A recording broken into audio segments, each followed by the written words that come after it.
এবার একটু প্রচারণার খবর জানতে চাই। এই বিষয়টি আমাদেরকে জানাবেন আমাদের সহকর্মী মাজহার মাহবুব। মাজহার, সকাল থেকে নিশ্চয়ই প্রচারণার খোঁজ খবর রাখছেন। কেমন দেখছেন প্রচারণা? ভোটের তো আর মাত্র কয়েকটা দিনই বাকি আছে। সাধারণ ভোটারদের সাথে কথা হয়েছে কিনা, তাদের মধ্যে উৎসাহ উদ্দীপনা কেমন দেখছেন? সার্বিক পরিবেশ সম্পর্কেই জানতে চাই। সকাল থেকে যদি প্রচারণার কথা বলতে হয়, বাংলাদেশের সবচেয়ে আলোচিত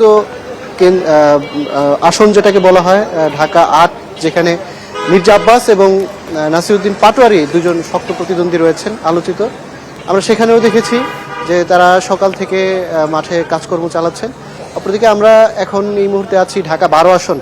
এখানে মূলত বিএনপি, জামায়াত এবং জোট এবং বিদ্রোহী তিন জায়গাতেই আসলে তিন সাইফুল নামে খ্যাত এই আসনটি। আমরা যদি দেখি যে সাইফুল আলম নীরব রয়েছেন, যিনি বিএনপির জোটের, তিনি হচ্ছে মানে বিএনপির রাজনীতি করেন কিন্তু বিদ্রোহী প্রার্থী হিসেবে দাঁড়িয়েছেন। অপরদিকে সাইফুল হক, যিনি কোদাল মার্কায় বিএনপি মনোনীত জোট মনোনীত প্রার্থী। তবে আমরা সকাল থেকে যেমনটা দেখলাম যে এইখানে পাশাপাশি দুটি বুথ, পাশাপাশি দুটি প্রচারণা কেন্দ্র। এই কেন্দ্রতে মূলত যিনি কোদাল মার্কায় লড়ছেন তিনি সকাল থেকে তারেক রহমানের আগমনের কথা বলে যাচ্ছেন, কিন্তু তার এইখানে আসলে প্রার্থীর যে একটা মানে সরব উপস্থিতি সেটি কিন্তু আমরা দেখিনি এবং একেবারেই নীরবতা। কিন্তু তার বিপরীত চিত্র হচ্ছে তার পাশেই সাইফুল, যিনি রয়েছেন সাইফুল আলম নীরব, বিদ্রোহী প্রার্থী, ফুটবল মার্কায় লড়ছেন।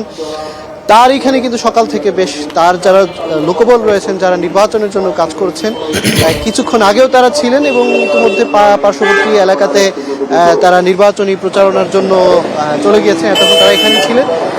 এই ছিল হচ্ছে মাঠের মোটামুটি কয়েকটা কেন্দ্রের অবস্থা।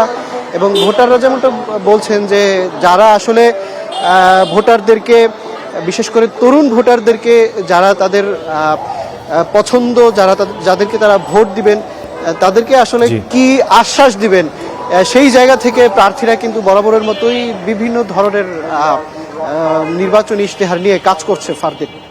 অসংখ্য ধন্যবাদ মাজহার আপনাকে। আপনি খোঁজ খবর নিতে থাকুন, আবারও নিশ্চয়ই যুক্ত হব আপনার সঙ্গে।